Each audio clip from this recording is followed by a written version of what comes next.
north part of Robson Park, north of 100th Avenue, by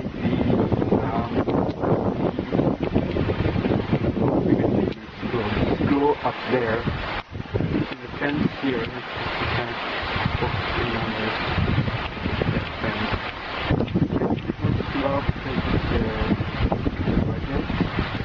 But basically, this is the North Trail of Robson Park in Surrey, BC.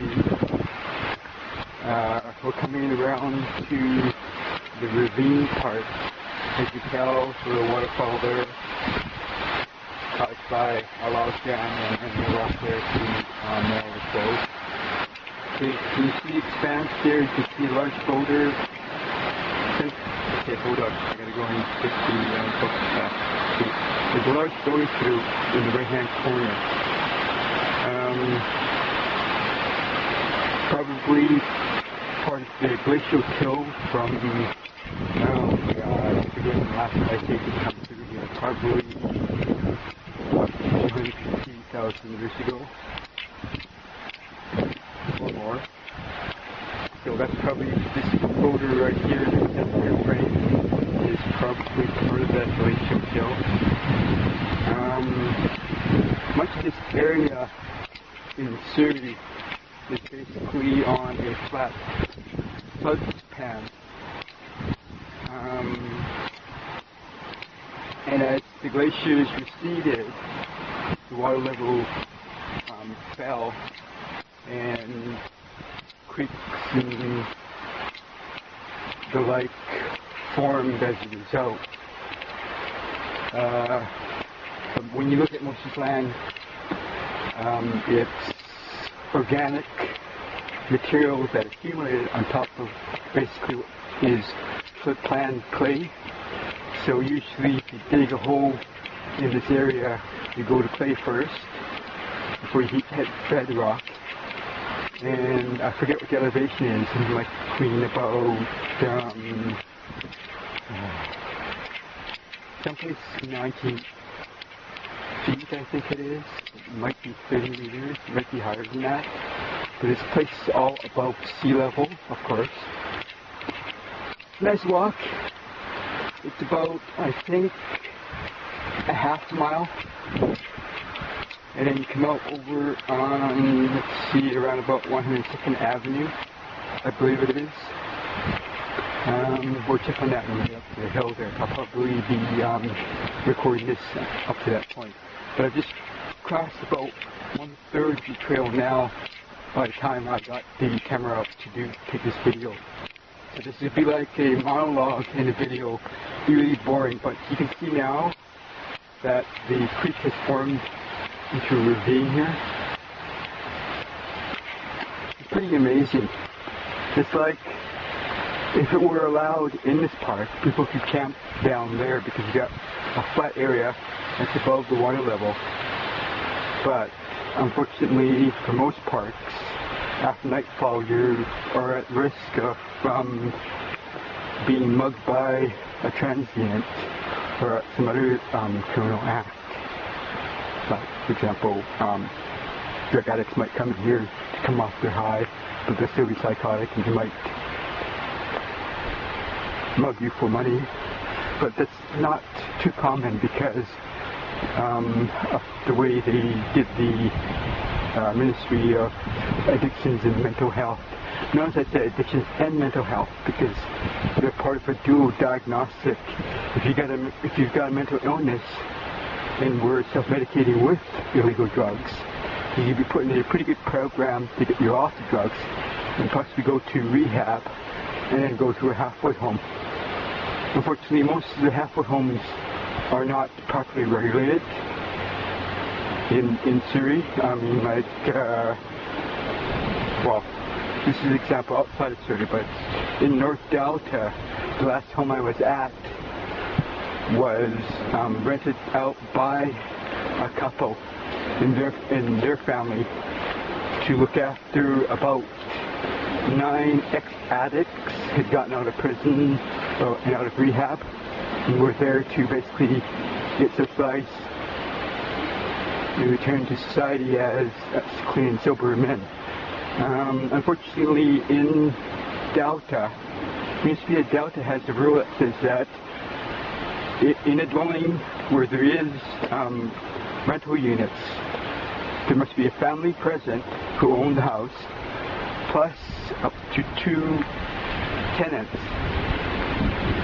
And of course they have 2 bedrooms, which is the basement at the old place. But that's over back in North Delta, and here we are in Surrey. I'm not going to mention too much about my current living situation because it's private and personal. But as you can tell, the beautiful trees and that. And of course there's other people who use the trail. Yeah, is it okay to take a video of your dog? Pardon me? Is it okay to take a video of your dog? I'm doing basically a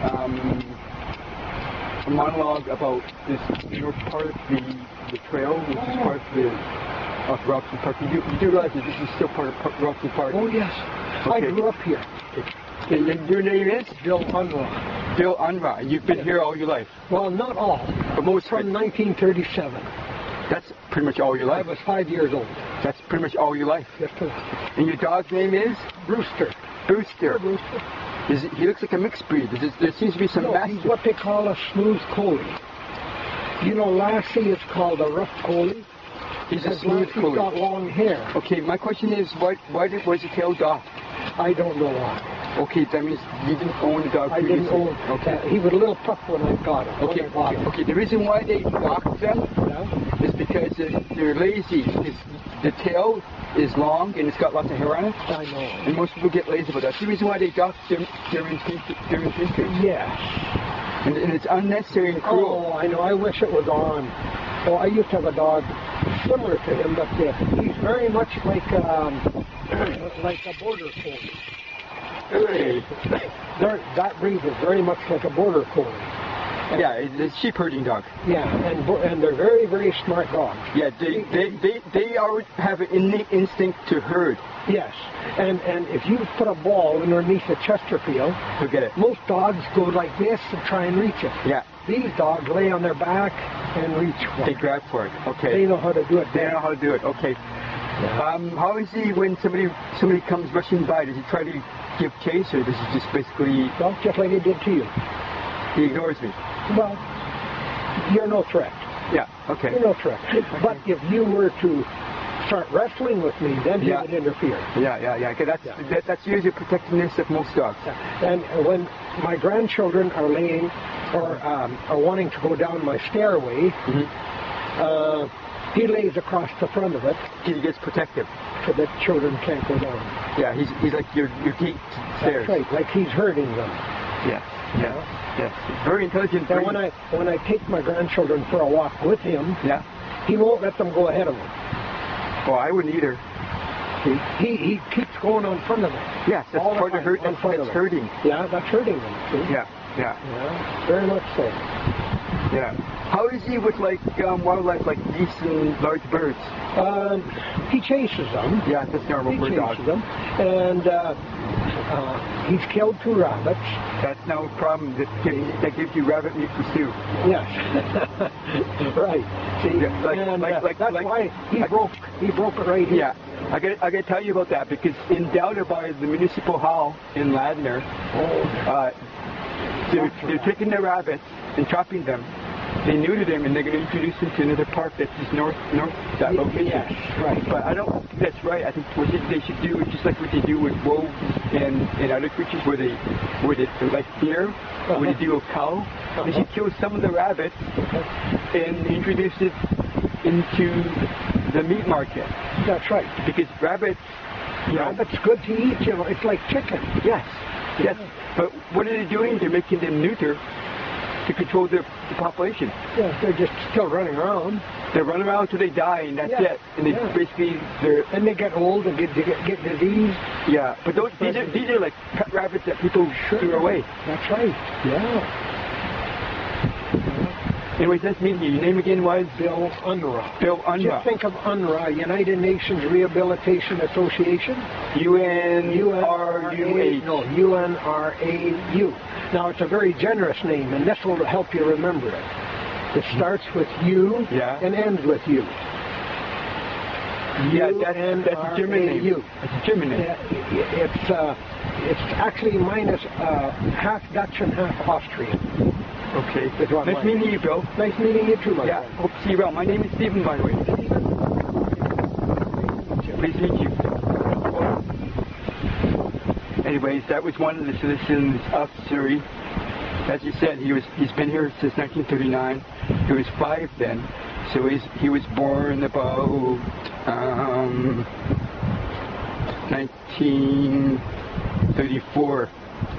So he grew up just as the Depression era, the Great Depression, was ending. Anyways, after the history lesson, getting back to the beautiful scenery here, you can see out there near the center the orange bridge. Hopefully I can get focus enough to show you that bridge. There is a bridge out there. There's so much distortion there I can't tell. And then there is the main bridge. You can see in the center part is the SkyTrain bridge. And then the center right is the Patello Bridge. Okay, the electrical lines that you see in the foreground here, as I bring the camera back out of focus to get the whole view. You can see that railroad line down there near the lower center part of the frame from the left to the right. That is known as, what was it called? Southern BC Rail.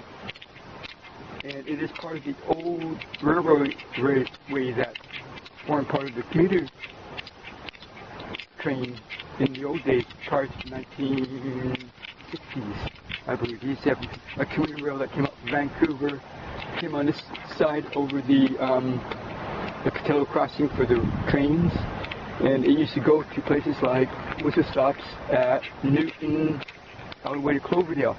Now they use it basically to move produce and goods throughout BC.